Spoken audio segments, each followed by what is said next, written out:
Sweden. A nation known for calm, order, and quiet beauty. But in the 1990s, one man shattered that peace, confessing to more murders than any killer in Scandinavian history. His name was Thomas Quick, and for nearly a decade, he was hailed as Sweden's most dangerous serial killer. But there was one problem. He didn't kill anyone.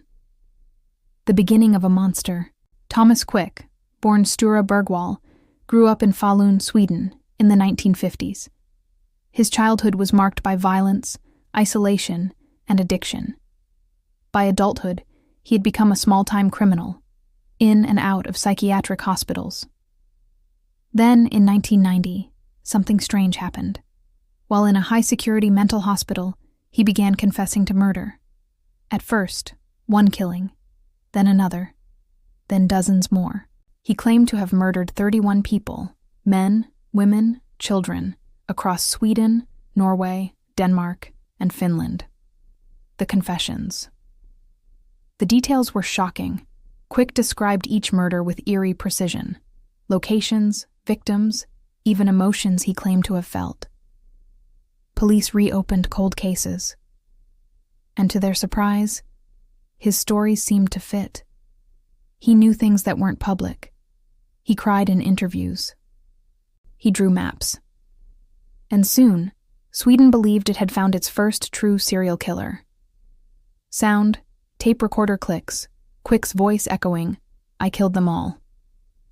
Between 1994 and 2001, Thomas Quick was convicted of 8 murders.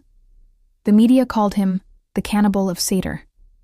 Psychologists said he was evil, a man driven by dark sexual urges and childhood trauma.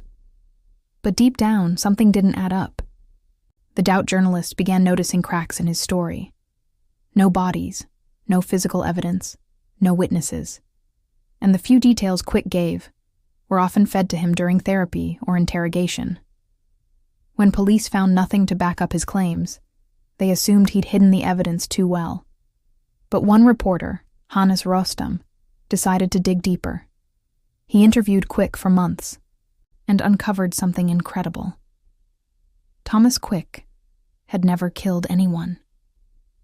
The truth unravels. Rostam discovered that Quick's confessions had been heavily influenced by therapists, sedatives, and police pressure.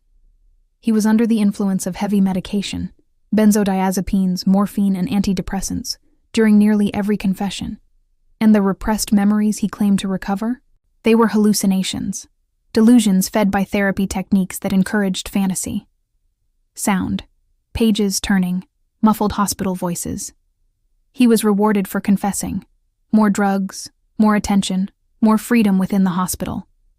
He gave the system exactly what it wanted, a monster to blame. The exoneration. By 2008, Quick began retracting every confession. He said, "I never killed anyone. It was all a lie, I believed myself." It took years, but case by case, his convictions were overturned. By 2013, every single murder charge was dropped. He had spent 2 decades locked away for crimes he never committed. Sound. Metal door creaks open. Wind blows in. The world's most notorious Swedish serial killer had never even drawn blood. The legacy. Thomas Quick's story became a national scandal. Psychologists, police, and prosecutors all faced humiliation.